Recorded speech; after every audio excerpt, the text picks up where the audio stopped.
नमस्कार दोस्तों, live line astro channel में आप सभी का एक बार फिर से स्वागत है। दोस्तों, आज एक बहुत महत्वपूर्ण टॉपिक पर बात करेंगे। अस्त ग्रह के बारे में आज बात करेंगे। अस्त ग्रह अपना कैसा प्रभाव देते हैं।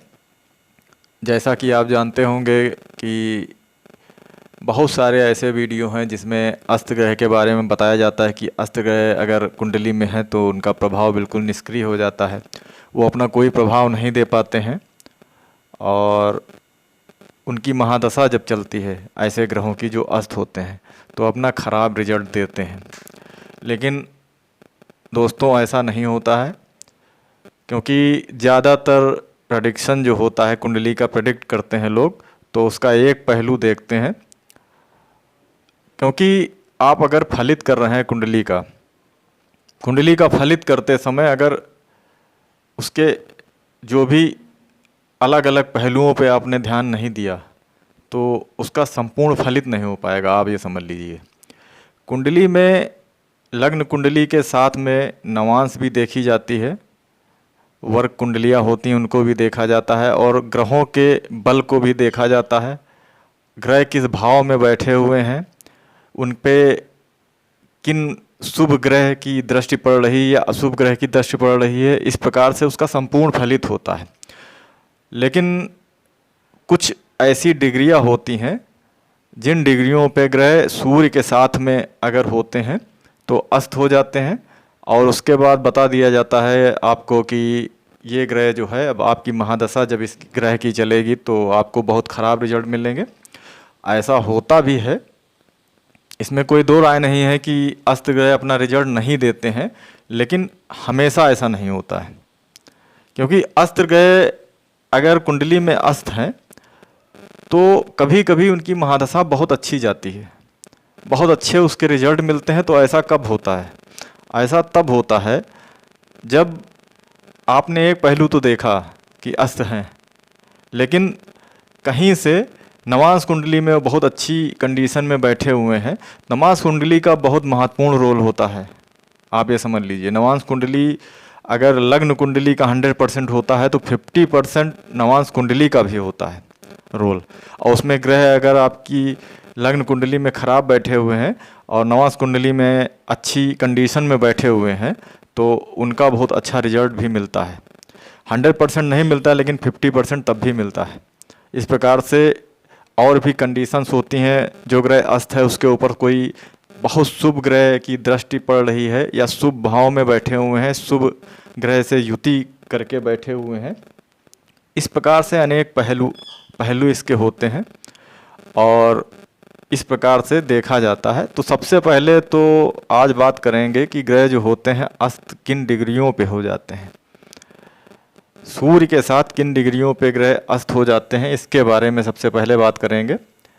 तो सूर्य के साथ में कुछ ऐसी डिग्रियां होती हैं, उन डिग्रियों के अंदर अगर ग्रह हैं आपके और युति है अगर आपकी, या एक खाना आगे बैठा हुआ है, एक भाव आगे भी बैठा हुआ है और उसकी कंबस्ड है सूर्य से, तो आप समझ लीजिए ग्रह अस्त हो जाएगा और उसका रिजल्ट ख़राब तो मिलता है, इसमें कोई दोहरा नहीं है। लेकिन उसकी और सी जो कंडीशंस हैं वो देखने के बाद आप इसका संपूर्ण फलित करें।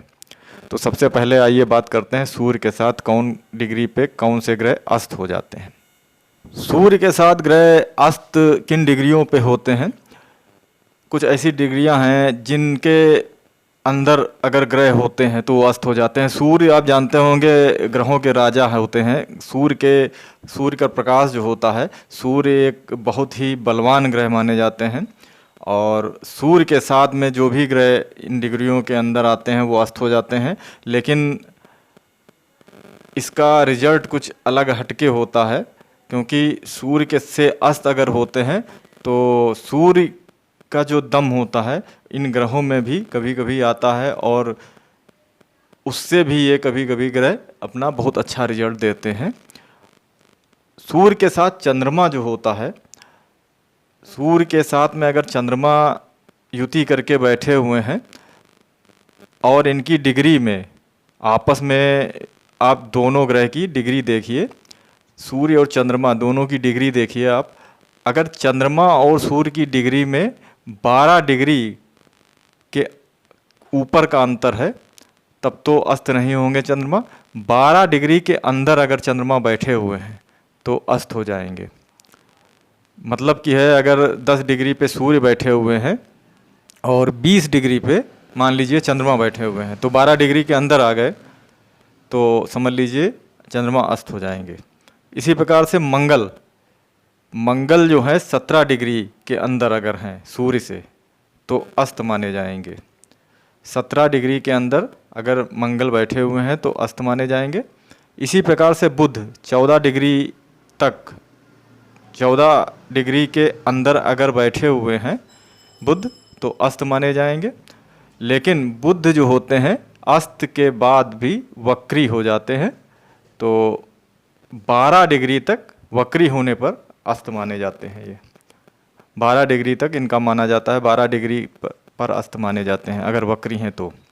इसी प्रकार से बृहस्पति 11 डिग्री के अंदर अस्त माने जाते हैं। और शुक्र जो हैं, शुक्र भी अस्त होने के बाद वक्री होते हैं 10 डिग्री तक।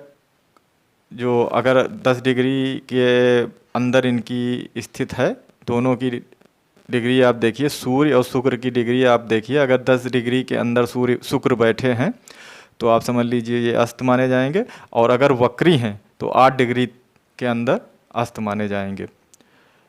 शनि जो है 15 डिग्री के अंदर अगर बैठे हैं सूर्य से तो अस्त माने जाएंगे। शुक्र और बुध ही 2 ग्रह ऐसे होते हैं जो अस्त होने के बाद वक्री हो जाते हैं। बात करते हैं, ये तो बात हो गई कि सूर्य के साथ में जो ग्रह बैठे हुए हैं वो किन डिग्रियों पे अस्त हो जाते हैं और कौन से ग्रह जो होते हैं अस्त होने के बाद भी वक्री होते हैं, उनका रिजल्ट कैसा होता है। शुक्र और बुध का रिजल्ट आप जानते हैं, अगर अस्त हैं वक्री भी हैं तो अपना बहुत अच्छा रिजल्ट देते हैं। वक्रत्व जब आ जाता है ग्रह में तो उनकी जो क्षमता होती है वो बढ़ जाती है।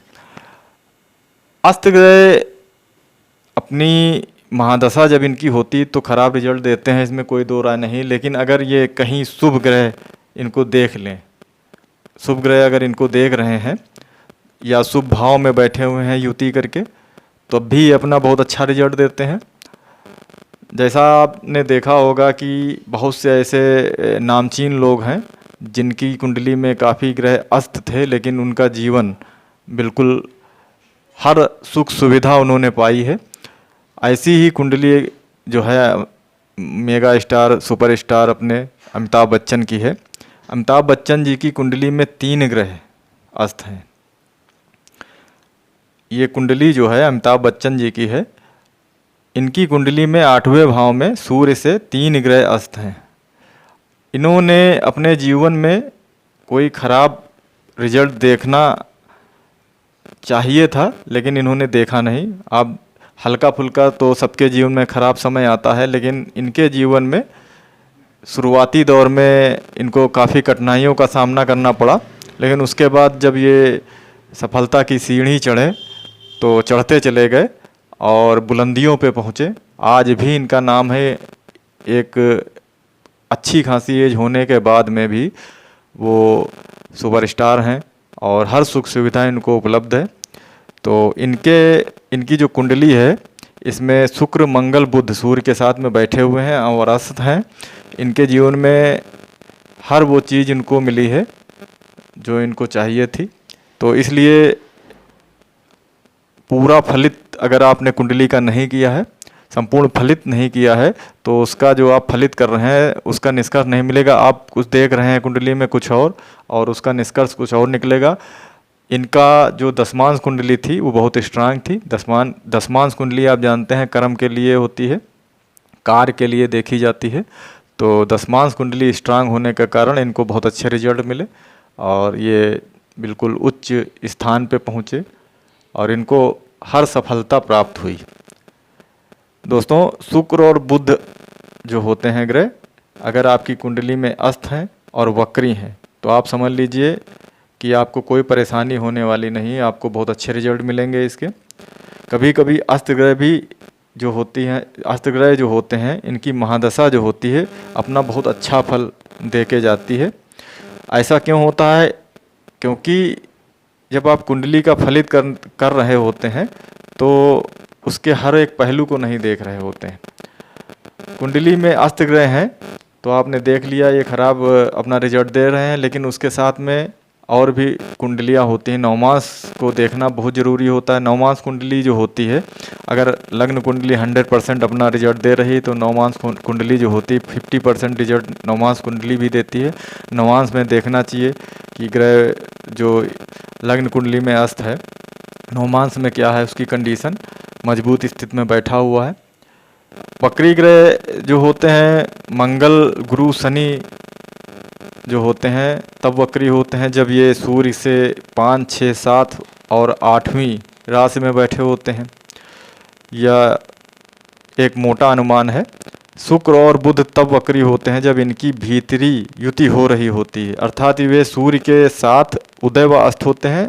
अतः कोई भी ग्रह वक्री व स्फुट किरण वाला होकर बली होने से अपना शुभाशुभ फल अधिक देगा। शुक्र और बुध अस्त होने पर वक्री हो तो शुभ फल देते हैं। ऐसा तो आपने देखा होगा। इसका प्रेडिक्शन बहुत सी ऐसी कुंडलियां हैं उसमें किया गया है और उसमें देखा गया है शुक्र और बुध अगर अस्त हैं और वक्री हैं तो अपना बहुत ही इनकी महादशाएं जो होती हैं बहुत अच्छी गई हैं। तो इस प्रकार से इनका रिजल्ट मिलता है। तो अस्त ग्रह का कॉन्सेप्ट जो है आपने समझा होगा कि अस्त ग्रह किन डिग्रियों पे अस्त हो जाते हैं, जो ग्रह होते हैं वो किन डिग्रियों पे अस्त हो जाते हैं और उनका कब खराब रिजल्ट मिलता है, कब अच्छा रिजल्ट मिलता है। इसके बारे में एक संपूर्ण वीडियो इनका रिजल्ट के बारे में बनाएंगे। इनका परिणाम जो होता है अलग अलग ग्रहों का किस प्रकार से मिलता है, इसके बारे में अलग अलग वीडियो बनाएंगे। आपको इसके बारे में संपूर्ण विधिवत जानकारी देंगे।